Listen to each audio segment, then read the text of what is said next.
So Connor, you don't need me recording the audio?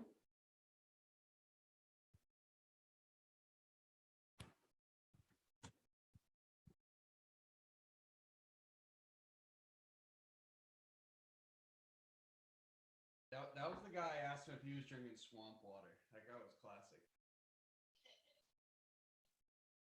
Oh, B, also, those masks came in. I'm going to get you.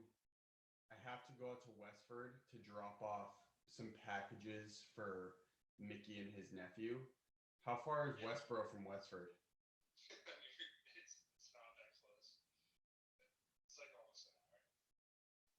Shit. Maybe 45 if you're smoking it down the freeway.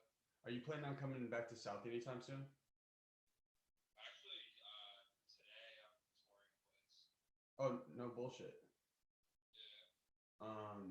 What time? It's like around 4 or 5. I might be able to link you in Cambridge in the PM. Like 6. Could I try to like track you down, meet somewhere mutual?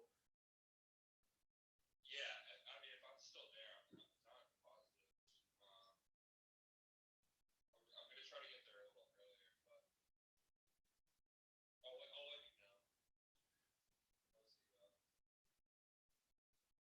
Okay, I got a bunch of calls and shit, but I could probably like around 6:30 if you're not done. Okay, that might be a little late, but I'll hit you up around like 4. I got fresh his and slugs. My sister's going back down the Cape in a week, and I'm gonna give it to her. You have a car, right? Yeah. All right, you guys are gonna meet up. You're gonna meet Sister Holley. I think I've met your sister. I met one of them, I think. Oh, I feel bad for you. She was nice. She said hi, and then that was our only conversation, but like she was nice. Which sister, my tall sister or my short sister? Blonde. She was gonna have the boyfriend at the event, right? They're getting married, man. And listen to this. My sister's name is Shaylee. Very Irish name. Guess what her boyfriend's last name is?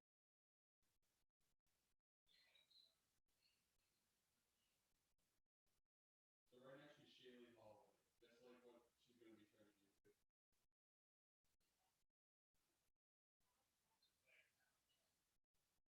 What'd you say, babe? No, these are logical guesses, but her boyfriend's Jewish as hell, and his last name's Stein. So her name's gonna be Shaylee Stein. Ugh. I feel fucking queasy. Shaylee Greenberg. Yeah, that Hank Casey's kind of racked up the views on YouTube. I gotta check all of what our downloads are looking like on the old Apple podcast. They just switched their service.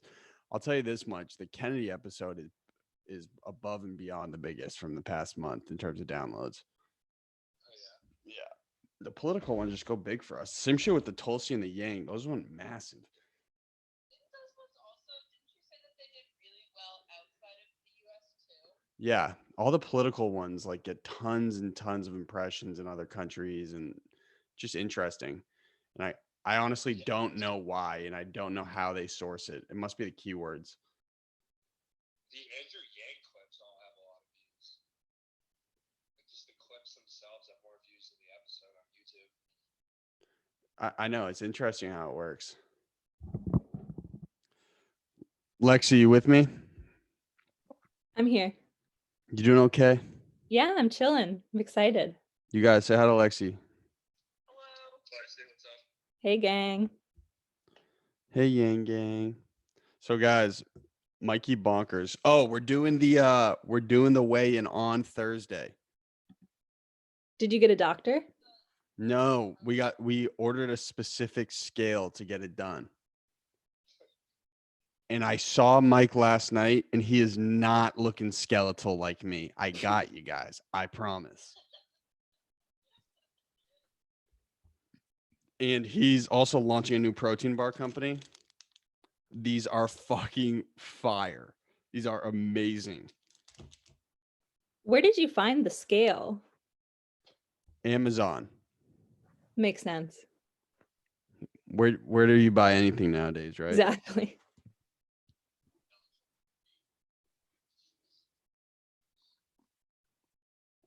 I had to turn this off.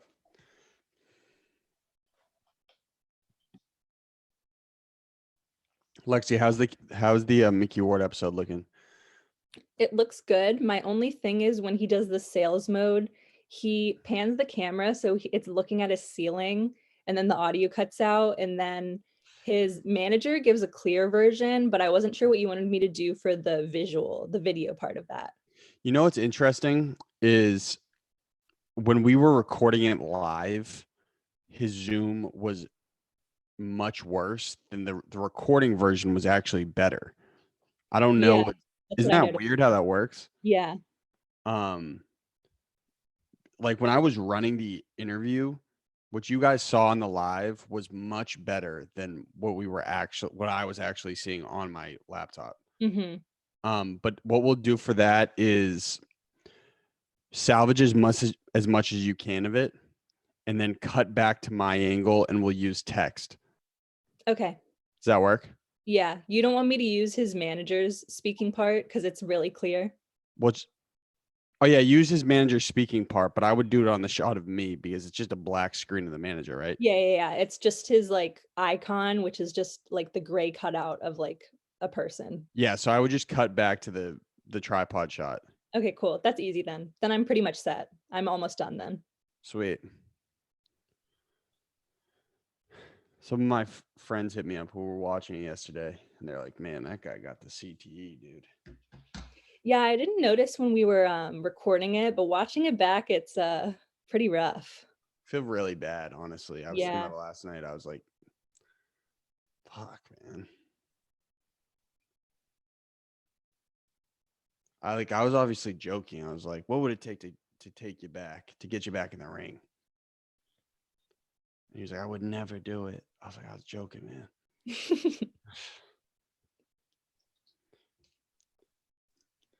Okay, so let's have a great episode. Let's do it. Lex, you having fun? I'm having a lot of fun. I'm Good. super excited. Good.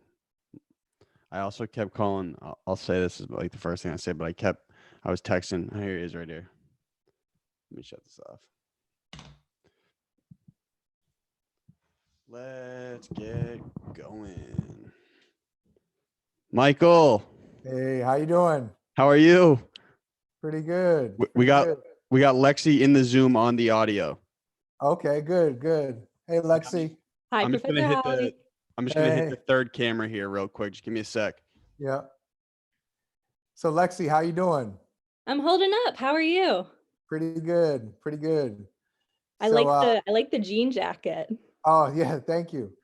Thank you. This is my work at home. Got a book to finish. Look, Hey, I've been working on this book. Michael, I'm Connor, man. I'm glad we finally see each other's face. Hey, Connor. Hey, good to see you after talking to you. And as I told you, you've got good taste. You've hired very well with Lexi Matthews. Who I gotta say, really, I always want to encourage students to do what they want to do. And I'm not trying to say that producers do not have an important role, because they do. I just don't understand why Lexi Matthews wants to be a producer when she can do anything in the business. She can do whatever she wants. I can't understand it. I mean, she could be a superstar on TV. She could be a superstar writer, radio, but she wants to produce. I'm amazed. I was perplexed when I talked to Lexi's friend. I don't know if you also have Riley in your class. Who? Lexi, does Riley take classes with you and Professor Holley? No, she doesn't have Professor Holley. Well, I just talked to one of Lexi's friends, and she said Yeah. Lexi is graduating a year early. I'm not surprised. You're a nerd, Lexi. No, I know. I accept it. no, she's really brilliant. I'm not just saying that because she's here. She's brilliant. She could be working in the business right now. Well, I'm pumped she lined this up, man. Thank you for doing this for us. I Yeah, appreciate no you. problem. And I'll make sure I got you the whole time. I'm calling you Michael. My fault for blowing it over text, No, man. hey, listen, that's why I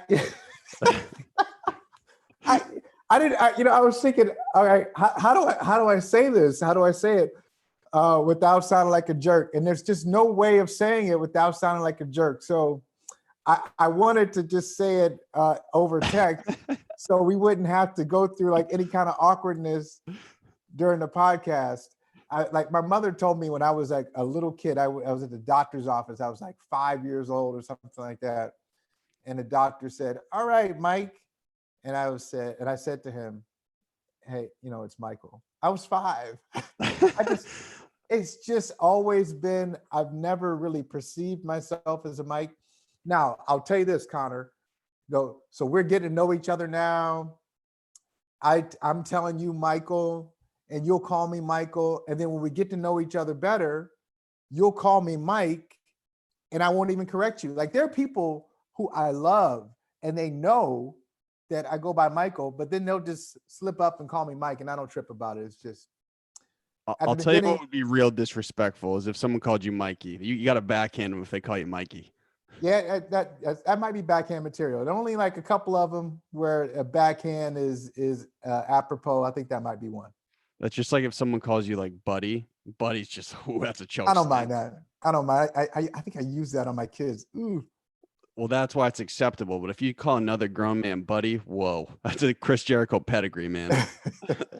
Hey, I also have our other 2 producers on the phone. I got Sarah Slugs and Brendan. Guys, say what's up to Michael Holley. Hi, how are you? Hey, Michael. Hello, Sarah and Brendan. Good to see you in some ways. Yes. We got a kick-ass team over here, man. Real quick before we move on, can you just give a quick synopsis of who you are and what you do? I am Michael. I'm Michael Holley. I'm a broadcaster, NBC Sports Boston. I'm a writer. I'm a professor at Boston University. So I'm a dad, husband. That's pretty much that's it. And you seem like a good guy, man. Lover of music, lover of books. Yeah. So what are you writing right now? Writing a book on the Big Three, the new Big Three of the Boston Celtics. The original was McHale, Bird, Parrish, but this is on Kevin Garnett, Paul Pierce, and Ray Allen, that whole era of Celtics basketball. So it's the Big Three is a centerpiece, but it's just about the entire era. And it's been very enjoyable just going over the rough draft and just doing some of the research has been a lot of fun. Just some things I had forgotten or things that I knew, but just revisiting them puts them in a new light. So I'm excited about it. I don't know when it's coming out. Maybe in the fall, maybe next fall. I'm not sure, but I'm having a lot of fun doing it. You know what I remember about that team specifically is how they had just the most savage role players. Like they had Eddie House and Big Baby, and was Sheldon Williams on that team? Sheldon Williams was in 2010. Yeah, so 08, the role players, James Posey used to go up and give everybody those deep, soulful hugs before every game. James Posey, Eddie House, you got PJ Brown later in the season, got Sam Cassell later in the season. And the 2010 group was a little different. You can tell I'm still in that mode. 2010 group, they traded for Nate Robinson. So Eddie House is gone, replaced by Nate Robinson. Big Baby Davis had more of a role. That's when Nate called him and Big Baby Shaq and Donkey, right? Yeah, that's right. Yeah, that's right. Right, Shaq and Donkey. Hey, Brendan, do you remember that season? Of course, man. I remember I was in 8th grade. I was a spring chicken back then, man. Oh God. Now I got bags under my eyes.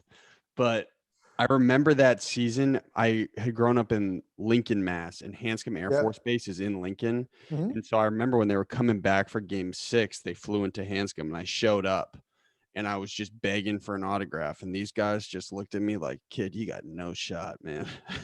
They're like, why are you meeting us at our private airport here?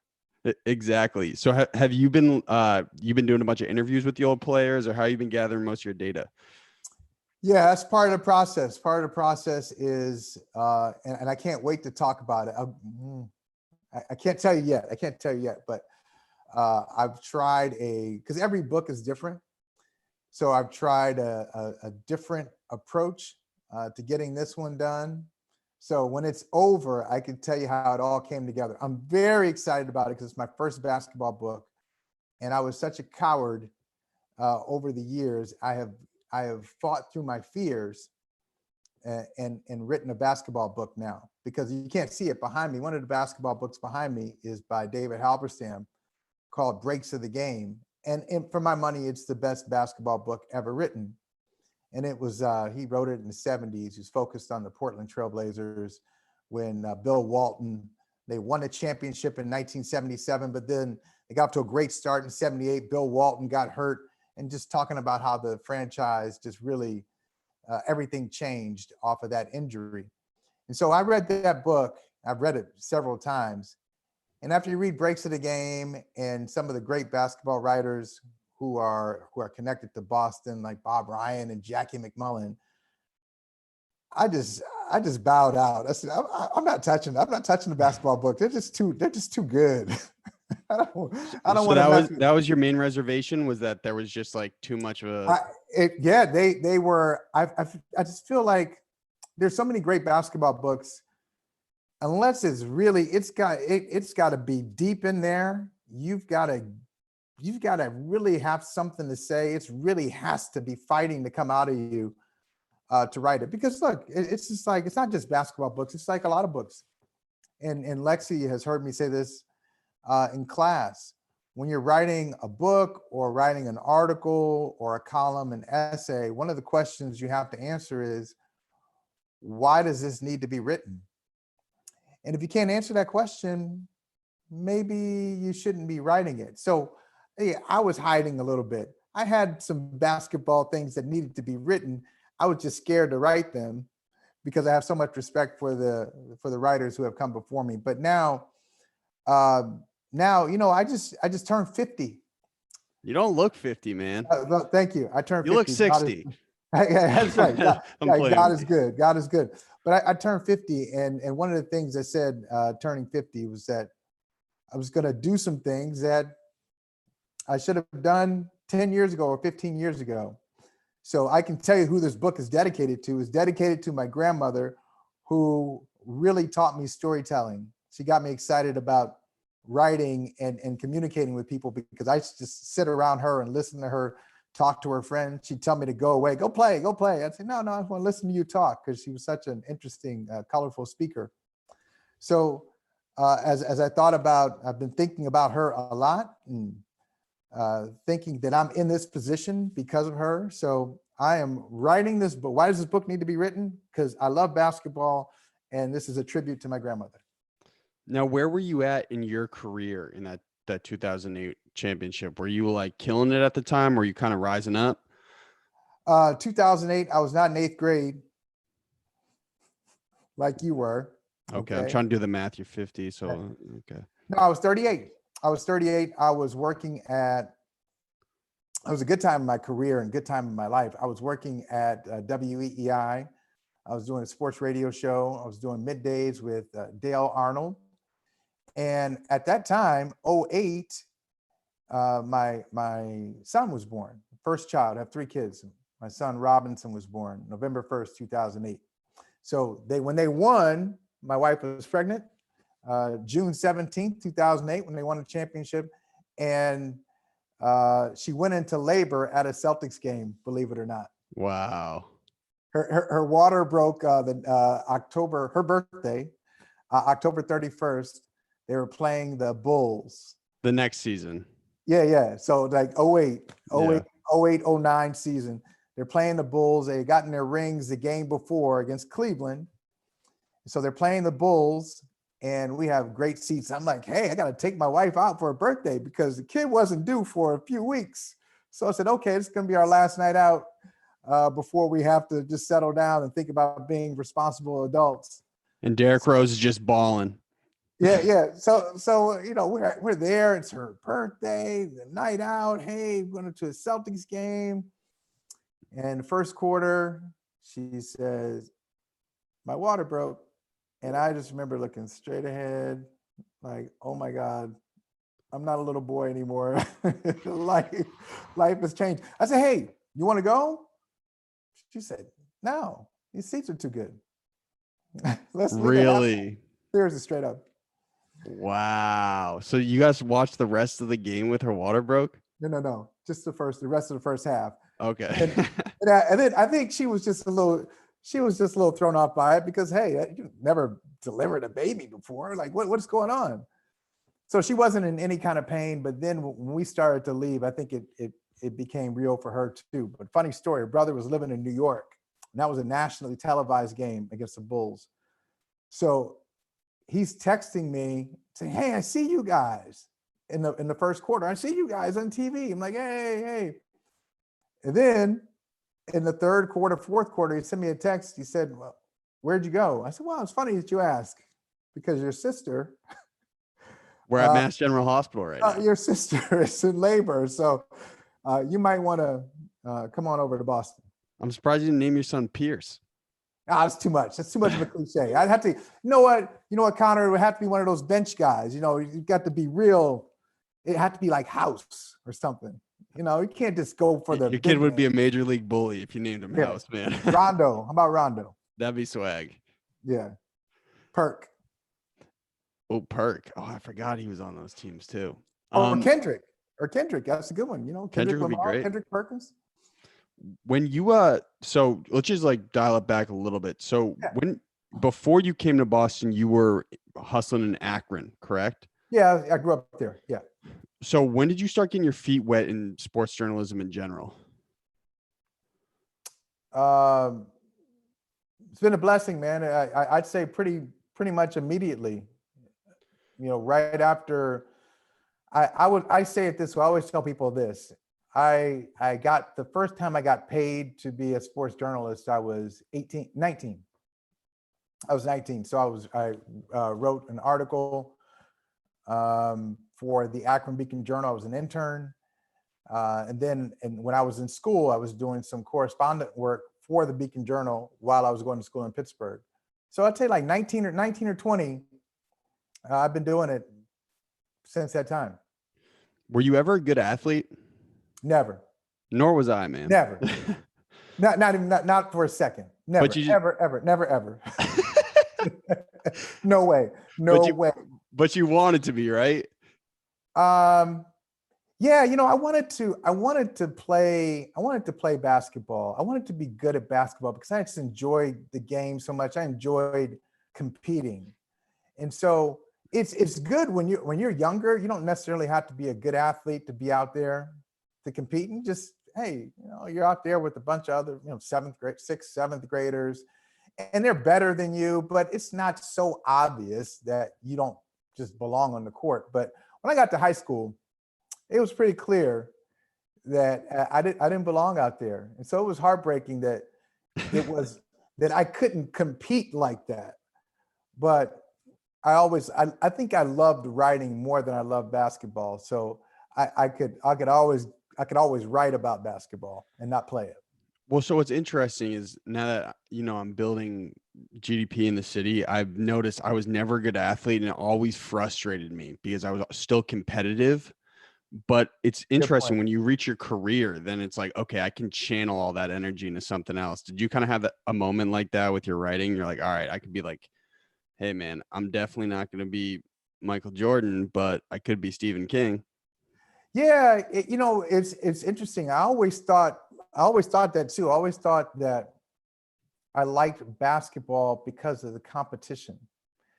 But it's not the competition. I'm learning this late. I think I probably figured this out, Connor, like 4 or 5 years ago. It wasn't the competition that I loved about it. It was camaraderie. So yes, of course, you go out there, you want to win, and they're keeping score. As Bill Belichick always says, if you're keeping score, you might as well win it. Sure. But I just love people. I love the community aspect. So it's interesting that writing is not about community. Writing is solitary. You know, to get it right, you can't, well, I can't. I always look at these people who are writing in Starbucks and all this thing. I can't do that. To write, I need to be here In by the bat myself cave. and just do it. So that's a solitary experience, but sharing it is community. So I get my community Phil, my community Jones from sharing with people, because I love people. So that's what it was. I missed more than anything was just being with a group of people. So are you like kind of pessimistic about what the sports world's going to look like moving forward, just because kind of maybe no crowds for a while? No, I wouldn't say that. I wouldn't say pessimistic. I'd say curious. I'd say intrigued to a degree, because I wouldn't want it to last for 5 years, because, you know, we need, hey, we need fans. We need fans in the parks and in the arenas. I mean, it's good for what you're doing. It's good for what I'm doing. But just as a temporary measure, I just want to see what it looks like. And to go back to that Celtics team, can you imagine, Connor? Can you just imagine if you didn't have fans around and you could actually hear what Kevin Garnett was saying? Yeah. Yeah, that'd be cool. Don't bring the kids though. Have you tapped into some like really, really raw footage of that team when writing the book? Because I Sure. mean, obviously the Last Dance just finished. Like some of this footage is ridiculous. Yeah, the footage is great. Yeah, it really is. It's well, it's a lot of good stuff. Once you do research, you find a lot of cool stuff. But I agree with you on the Last Dance, your Last Dance point. And I'd like to know, I'll ask you just a quick question. I know you're asking me questions, but let me ask you a question. How am I doing, by the way? Am I doing a good job? Yeah, you're killing it. Sweet. You're killing it. You got me comfortable. You got me comfortable in talking. So Good, man. That's always good. As Lexi knows, that is a big part of interviewing, to get people to relax and talk. Lexi, what did you get for a grade in Professor Holley's class? Oh, you know what she got. Come on. I Come got on. an A. Oh, I don't know the last time I got one of those, man. 2 classes. I had her for 2 classes. And she got A's in both. You're playing favorites. You're gonna No, get no. fired, man. You should see her work. You see her work. Work speaks for itself. Impeccable. Thank you. Yeah, it's great. But now I want to ask you a question, Connor, about, you mentioned The Last Dance. So I remember watching Jordan. I mean, Jordan was my first job, well, I shouldn't say my first job. My first time covering a beat was in 1993, the 93-94 season. So I was named as the beat writer for the Akron Beacon Journal. I was covering the Cavaliers, and they were in the same division as the Bulls. So I'm saying, oh, this is great. I'm covering basketball. I'll be traveling. I get to watch Michael Jordan up close. And a couple of weeks later, he retired. So I remember Jordan as like, I was 21, 22 years old watching Michael Jordan. You weren't. What's it like seeing, like, what's your assessment of Jordan, the player, now that you see? I know it's this footage and it's not really the same, but what's your assessment of him as a player after you watch the series? Yeah, I was just watching ESPN and I heard Jay Williams talk about something like totally similar. He was like, this documentary has provided people in younger generations the perspective of how much of a competitive psycho Jordan was that nobody could really tap into beforehand. Yeah. And so it's fascinating, just his psyche. Like, I don't know if we've ever had anyone like that in our generation. And it's great that he it's not just basketball and he carries it over to everything. Like that scene where he's like throwing quarters against the wall. Crazy. And then it's like, all right, now I know why. I mean, obviously his play speaks for itself, but now I know why the Jordan brand is the biggest shoe brand in the world. You know what I'm saying? Like, or how about the George Karl story at dinner? Remember that story? Like, you're gonna have to refresh my memory. okay, here it is. They're playing the Sonics in the NBA Finals in 1996. And so Sonics coach George Karl is at dinner. Jordan's at dinner with Ahmad Rashad. Ahmad Rashad was everywhere, wasn't he? With Jordan. So Jordan's at dinner with Ahmad Rashad and George Karl. They see George Karl, and George Karl doesn't come over to speak to him. So now Jordan is pissed that George Karl didn't speak to him. Hey, we both went to North Carolina. You're not going to acknowledge me. So he wanted to torch George Karl's team. He used that as fuel because he didn't speak to him. And here's the crazy thing. If Karl had spoken to him, he would have worked that thing out. He would have turned that around and made that disrespectful too. How dare this guy come over to me as I'm having dinner? He's going to interrupt my dinner. Okay. Oh yeah. He's too arrogant. You know, it's just anything, any kind of advantage he could get, he would use it to his advantage. And he still hates Isaiah's guts.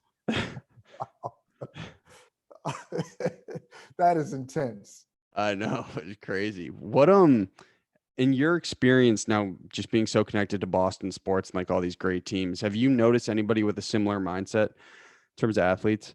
Good question. I was thinking about it. Brady to a degree, but not really. The most competitive person just across the board all the time I've come across in Boston is not an athlete. It's Belichick. But you think about it. It makes sense, doesn't it? You think about what people would say about Jordan. He wasn't nice and he held them accountable and he would always have something to say. And he was kind of still, they weren't really sure what was going on with him emotionally. Who's that sound like? That's Belichick. So that's from a coaching perspective. And I remember writing this note down. If I had my notebooks, I'd share it with you. Working on my first book, I have access to the Patriots. And I remember being in Miami. I remember it like yesterday. This was like 2002. It was hot. I was overdressed in Miami because I just didn't get the humidity of South Florida. But I was there on the sideline and I'm listening to Belichick and I'm watching Belichick. And I wrote down, Bill Belichick is the most competitive person I've ever seen. I wrote in my notebook, Bill Belichick, most competitive person I've ever seen. Definitely the most competitive person in this organization. Wow. Yeah. And it hasn't waned at all. No. Diabolical. Does not give two F's about you, what you think. If it's all about the team. It's all about team building. And if he feels like this is the way to go, he's going to do it. If he hurts your feelings, so be it. You'll get past it. Straight ahead. Now, what's interesting is I wonder if humans' competitive nature, it decreases over time, because it seems like, I mean, he's in his 60s, 70s now, and he's still as competitive as he was. Have you ever noticed that happening with athletes? Are the true competitive psychos always competitive psychos? Yeah, I think so. I think it is. By the way, he's 68, Bill. All right. Does competitiveness go away? No. I think maybe they develop some new tools. So when you're 35, you think, this is the way I have to do it. I have to be this way with people to get the result. And then you learn that, wait a minute, I can win another way. So you're still competitive as you were, but maybe you just don't use the same tools that you used 10 years ago or 15 years ago. Can you give me an example of like how that works? Yeah, well, I'll tell you this. Okay, let's use Jordan as an example. So he was always looking for that edge, and he was always looking for somebody who could give him, who could light a fire, who could actually add to the fire that was always inside of him. So he did that when they won their first championship. He did that when they won their sixth championship. But I think later, and I don't know if you saw the episode, it may have been episode 7, where he's talking about the fight with Steve Kerr. So he has this fight with Steve Kerr. They're going at each other, and Kerr pushes him in the chest, and Jordan punches him in the eye. But he realized that, wait a minute, I don't have to. I'm wrong. I don't have to do this. So I think a flatline competitive cycle will beat up his teammates, will beat up anybody. it's the means to the end. And I think Jordan realized that he didn't have to necessarily go at his teammates to get the best out of them. And you know that certain people have different buttons to push. Like you can't treat Steve Kerr and Bill Winnington the same. You can't treat Scottie Pippen and Dennis Rodman the same. I think Rodman was good for Jordan because I'll bet you Jordan 91 through 93, first 3 championships, Jordan. There's no way that guy thought he could win a championship with Dennis Rodman. He would be like, "What? Are you kidding me? That guy, we can't win a championship." I with him." love that shot of him riding Yeah. away the motorcycle. It was awesome. Yeah, but I think he learned that there are different ways to get it done. So fresh off the documentary and you having such close ties to the Pats, I mean, I'm so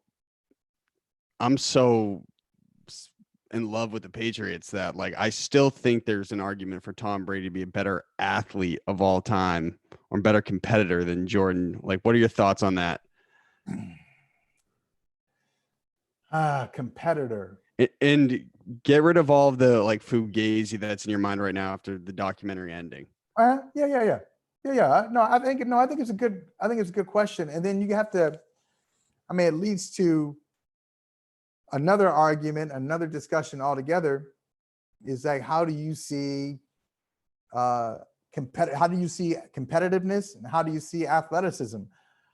Tom Brady's in the conversation. A lot of people wouldn't even put him in the conversation because they're thinking, look at Jordan. The guy had the perfect body and he was just like, he's an acrobat and just did so many things, so graceful.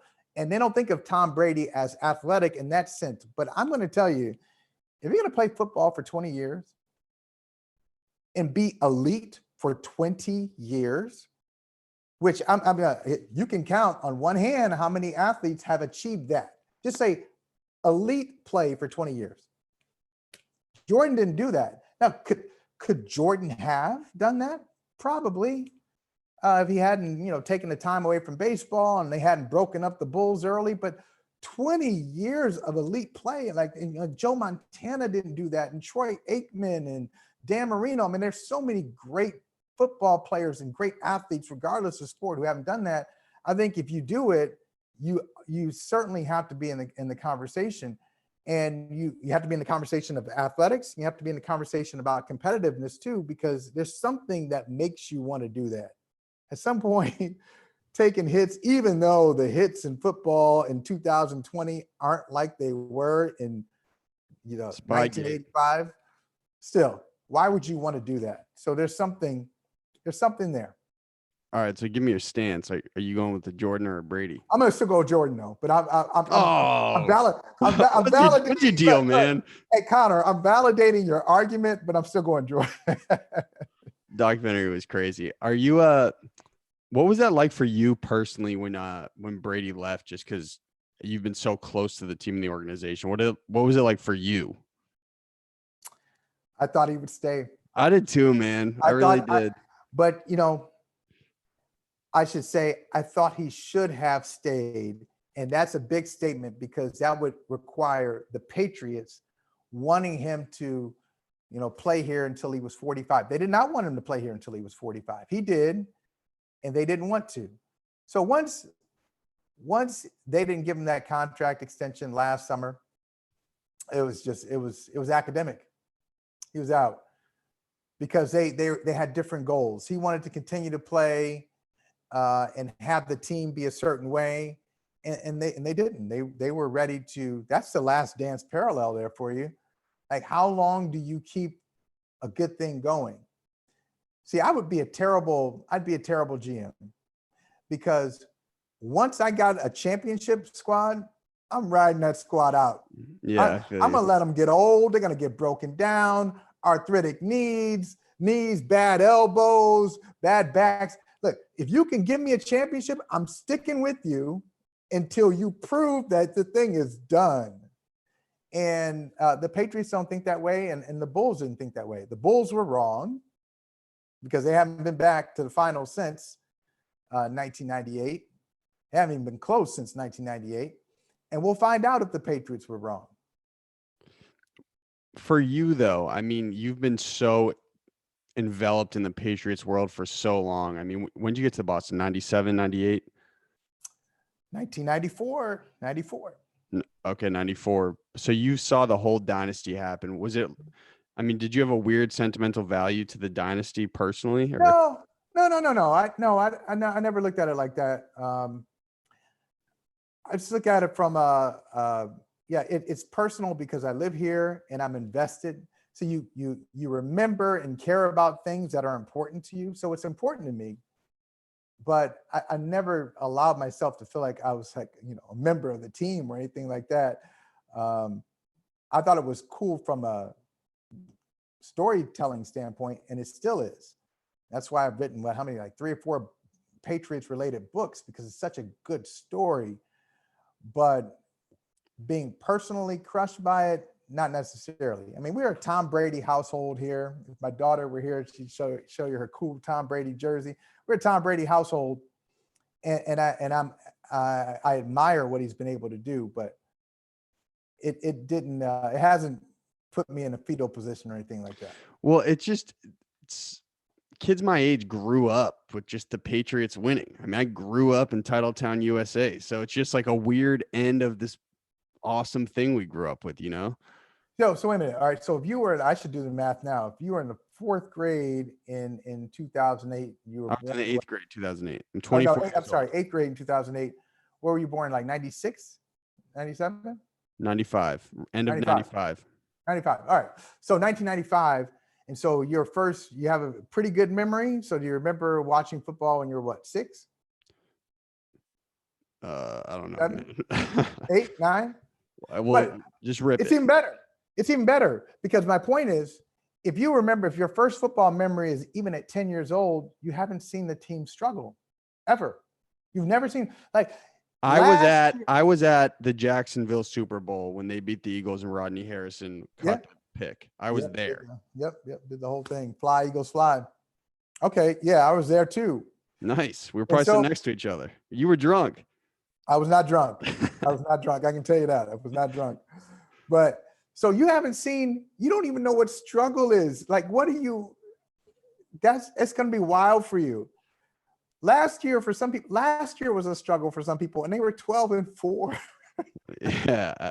I mean, Connor, I want you to live tweet. I want you to journal. I want you to do all kinds of things. When they go 7, when they like that first year, they go 7-9, which might be this year. You better They go watch that 7-9. mouth, man. I want you. What? Come on. You have had a great run. They don't. Why do you want us to lose? You should be pumped. Because it's not sustainable to keep this going. You need at some point you need to replenish. It's like getting fuel. You need to replenish and go to the top of the draft every now and then. I'm not talking about like these pathetic franchises where you're always losing. You're always drafting in the Jets. Yeah, Jets and Bengals and Browns. You're always losing and you're never getting better. I'm talking about a smart franchise every now and then goes into the top 10, picks up some prime talent, and then builds on it. The Ravens did that 5 years ago.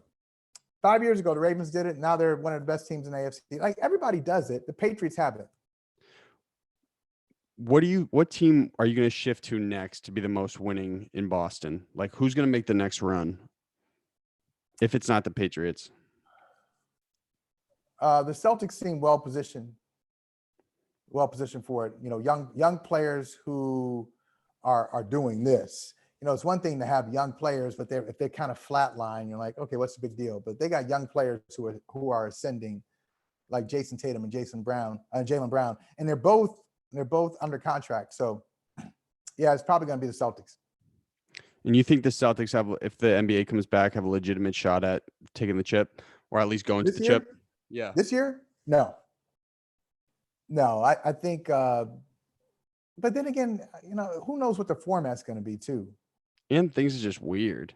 Yeah, but they're not that weird. I think with basketball in the NBA too, the NBA, this is like the difference. Like, people miss this.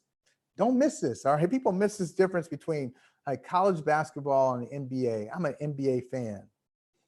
And so give me like the best of the best. If I can watch college basketball, or pro basketball, give me the pros. So the college basketball defenders always say, well, why don't you see as many upsets in the pros that you do in college basketball? Well, it's obvious. You got 40 minutes in one league and 48 in another. So you got more time. If you're screwing up, you got more time to figure it out in pro basketball. Then you got a 24-second shot clock. So you got to think faster and you got to make quicker decisions over the course of 48 minutes. And you got a series. So over the course of 48 minutes, 5-game series, 7-game series, the best team is going to prevail. And so the Celtics are not the best team. They don't have the best talent right now. The Clippers do, the Lakers do, the Bucks are better. So it would take something pretty dramatic for them to win the championship this year. But I can see it happening in a year or two. Yeah, but I'm just saying, you don't think the hiatus could definitely have an impact on the team's unity? Like, it's like you had all this steam going, and then it's just like, all right, see ya. Yeah, unity is cool. That's nice. That's nice. Hey, Unity. you're the camaraderie guy, man. You guys said you love camaraderie. Camaraderie, that's important too, but still, so's talent. Talent's important. That's a fact. Hey, Lexi, you want to ask a haymaker of a question? Go ahead, hit me. I would Hit me love with- to. I would like to ask a journalism specific question for you, All right. Dr. Holley. This is gonna be good. I don't know if I'll be able to answer this. I know this is gonna be a good one. How do you reconcile the foundation of journalism being telling the truth and the fact that the industry relies on making money to survive? Can these ideas exist in harmony, or are they inherently at odds with each other? No, that's an excellent question. And I think they can, yeah, they don't necessarily have to be in opposition. Journalism is, as a journalist, I know it is a business. I haven't gone into the business to get rich. I'm not rich. So that's not the mission. That spot of looks it. kind of nice, man. What's that? Your spot looks kind of nice. Oh, yeah. You think so? Okay. All right. All right. Well, so does yours. Okay. I'm at my mom's condo. Okay. All right. But no, I don't think you go into it. You don't go into journalism saying, I'm going to make a lot of money. So when I'm reporting, I'm thinking about the story that I have to do. And so if the story makes people uncomfortable, if it calls out people in power, if it's going to be a scandal that exposes somebody, good. I know it's a business, but I'm still able to do my job. Now, this is where it gets tricky, Lexi. Where it gets tricky is if you try to do those stories and now you're shut down by your employer. For example, if I work for the Washington Post and I've got a scandal, I got a big investigative story on Amazon, and Amazon is running the Washington Post, and they say, you can't write this because hey, listen, that's paying the bills. Now I've got a decision to make. Am I going to sit back and take it because, as Connor says, I got to keep the lights on in the nice place here? Let's go. The Holley Mansion. Or do I zip it up? And I think if you start zipping it up, then you have to say you're not a journalist anymore. You have to make it. You have to. Journalism is about exploration. It's about investigation. And at times it's about asking, going to uncomfortable places. And when you stop doing that, you're not doing journalism anymore. And I think most good newspapers, they're fewer and fewer now, but I think most good newspapers still do that. That's a great question. See, what's interesting that I've learned through Slugs and Lexi, who they're aspiring journalists and producers. I didn't start this show because I wanted to like break a story. And it was like news to me that people have a desire to like reveal the truth. I like never had that. And so it was really interesting hearing her talk about it. Have you always had that bug personally? Yes, absolutely. We need it. This is not a, It's not a game. I'm not getting you in trouble here. This is not a partisan, it's not a partisan position. For some reason, it has become it. It shouldn't. It is not partisan. And Lexi has heard me say this many times in class. I'll tell students flat out, I don't care what your politics are. I don't care. I do not care what your politics are. You could be far right, you could be far left, you could be apolitical. I don't care. What I want from you is thorough storytelling. I know I'm not going to get objectivity from you because you're a human being. I cannot be objective. I have blind spots. So do you. What I need storytellers to do and to be is aware of their own blind spots. I'm gonna tell you what one of my blind spots is. Lexi's heard me say this in class. One of my blind spots is I was raised by a single mom. As was I, I kind was of. raised by a single mom. And so, and this is never really brought up in the objectivity conversation because we're so focused on politics, we don't think about the big picture. But this goes into objectivity too. Because of the way I was raised, if I'm doing a story on a single mom, I'm riding for her. If there's a dispute, I'm instinctively going to take the side of the single parent because it's part of my background. Part of my background is being an African American who grew up in the Midwest. I can't change that. So I'll look at the world through certain lenses based on my experiences. And so it's okay to know that you can be subjective, but you also can be fair. And so what I'm trying to do in journalism is seek the truth, be objective, seek the truth, be fair, and be thorough. That totally just shifted my perspective on journalism, man. Thank you. Hey, you should. It's the greatest thing going. I'm telling you, this is an awesome business. It'll make you smarter. You'll meet some cool people. Make some enemies, man. You might make some enemies. That's okay.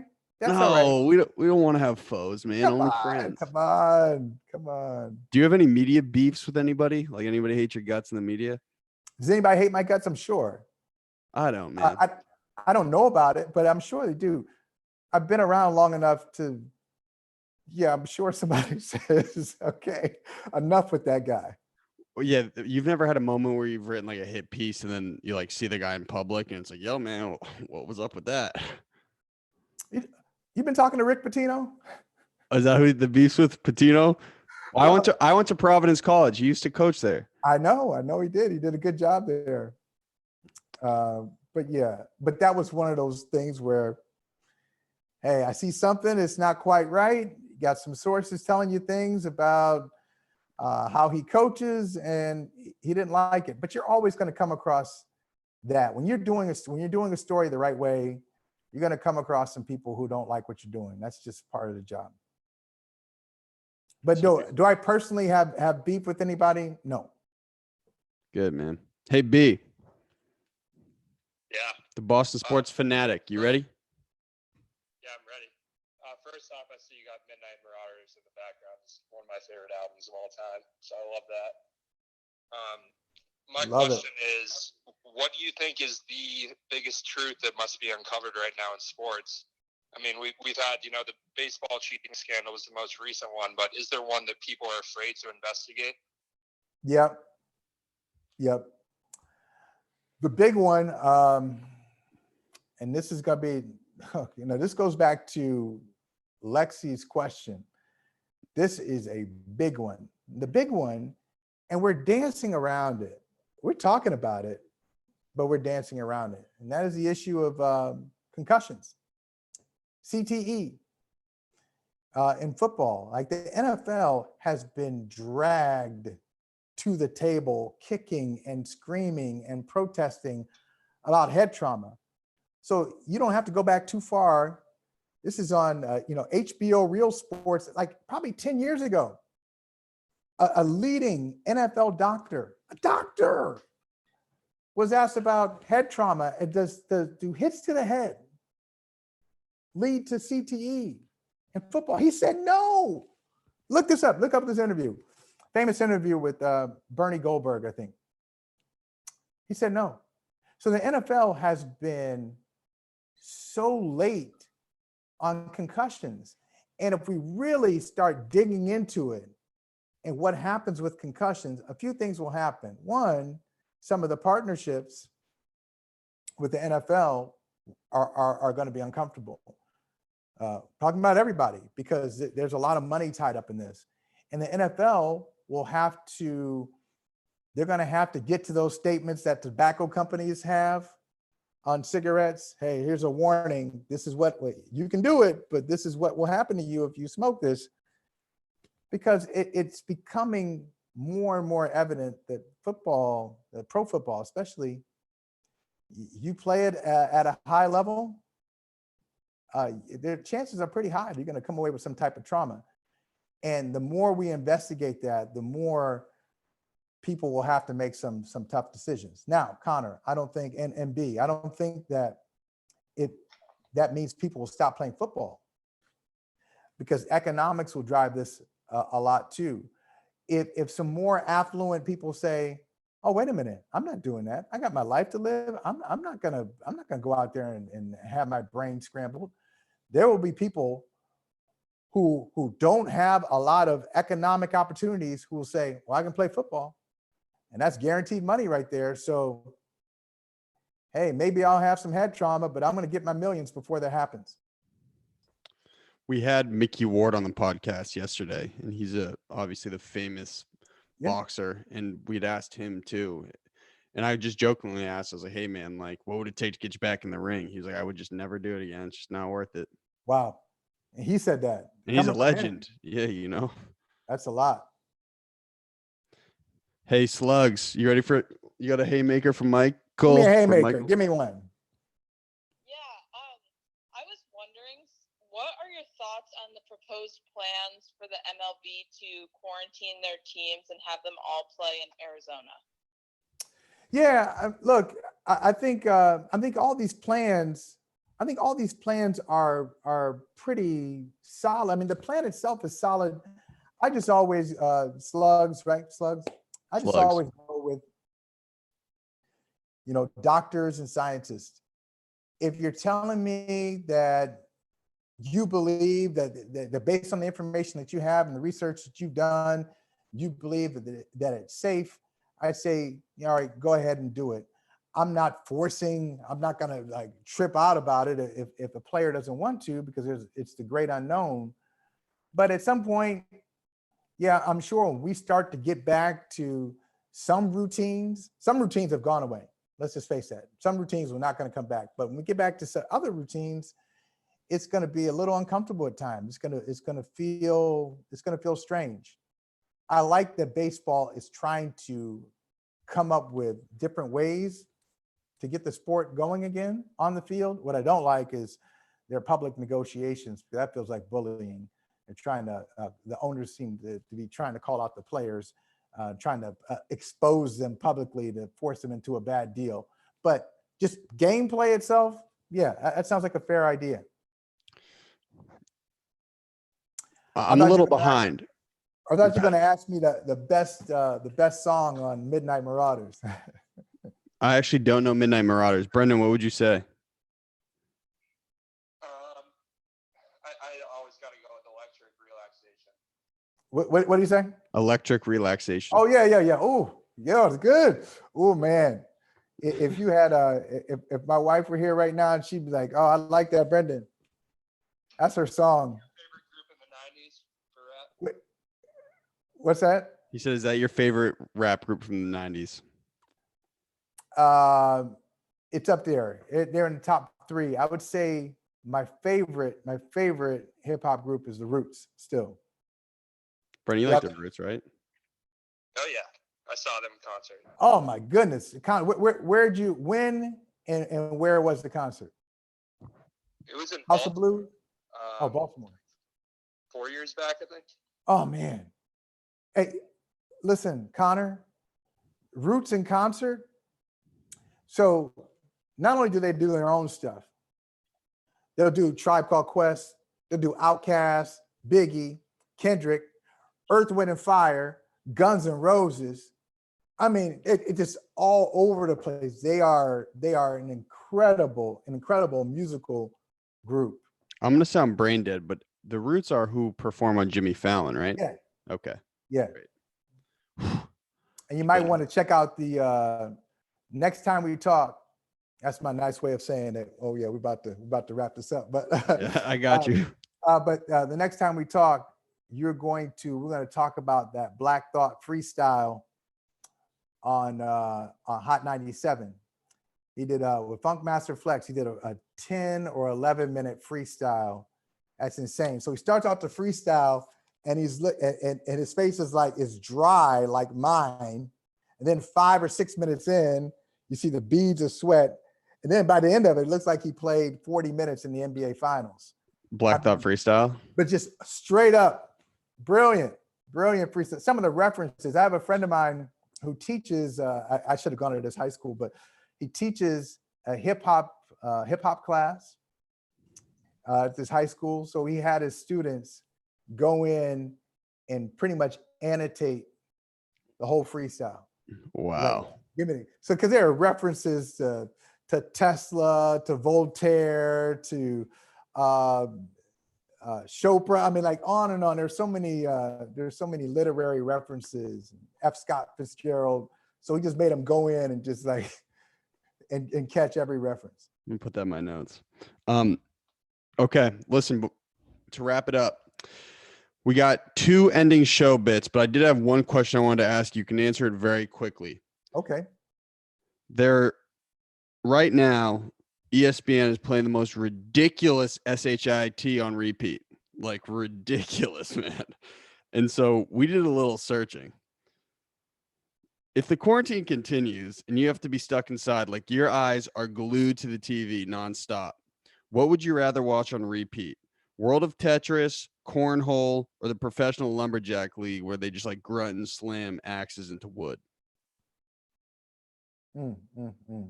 That is tough. All right, so let's eliminate Cornhole. I'm with you. That's got to go. Let's eliminate Cornhole right now. So we're down to Lumberjacks and Tetris. All right. I'll go with the Lumberjacks. I would too, honestly.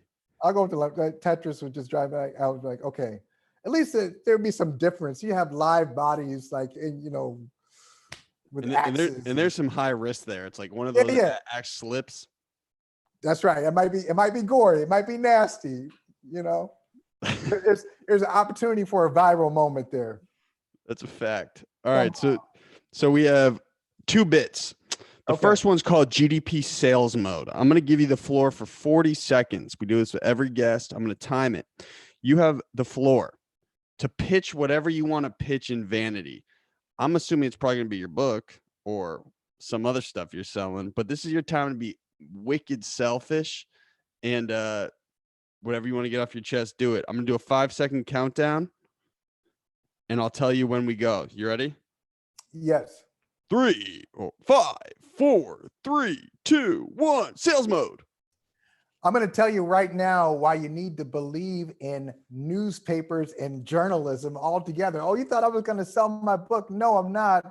I'm going to tell you that there are still good people out there who are not leaning toward one side or the other, who don't care if it's the right or if it's the left. They just want what's best for the United States of America. They want good stories. They want all sides represented. 10 seconds. The way we are right now, the fractured as we are as a country, we've got to stop that. We've got to come together. And the way we do it is through newspapers. Done. Sweet. Killed it. I want newspapers. I love newspapers. I want newspapers to survive. What about podcasts? And podcasts. It's all connected. It's all the same ecosystem. All connected. We're all boys. Yeah. All right. Hey, did you have a good time? Of course. Sweet. Yeah, Lexi, thanks for doing this, man. This was a blast. Hey, Of course. Thank you guys. It was it's awesome. a lot of fun. And listen, if Lexi Matthews was behind it, I said, okay, Lexi wouldn't steer me wrong. So I had no idea. Who's this Connor guy? I don't know. She says she's working with this guy, Connor. Should I do the podcast? That's why I did it. But I'm glad I did. I think your parents are cutting Professor Holley checks. I think that's what's going on, Lexi.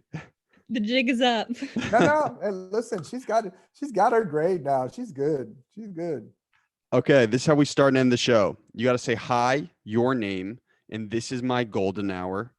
Directly after, no break, hi, your name, and that was my golden hour. So it's this is, and the second one is that was. All right. Hi, I'm Michael Holley, and this is my golden hour. Hi, I'm Michael Holley, and that was my golden hour. Hey man, I had a blast. Thank you so much. I had a lot of fun too. Thank you. We should do it again. Absolutely. And I'm gonna get, what size shirt are you? A large? No, I go mediums. Oh God. You No, I look go more bulky than a medium. No, I don't want all that. There's too much room. This is a medium. I don't like a lot of room in my shirt. All right, I'm gonna ship you a brand new sweatshirt. I don't go muscle shirts. I don't go muscle shirts, but oh, if it's a sweatshirt, okay, large. Okay. It's a hoodie. I got you, man. T-shirt medium, sweatshirt large. All right, sweet. Hey, you're the GOAT. Thank you for doing this. All right, appreciate you. Appreciate you. Have a good one. Mr. Holley. See you later, Have a Lexi. good one. All right, B, slugs. See ya. Thanks, Michael. Have a good one. Thank you. All right.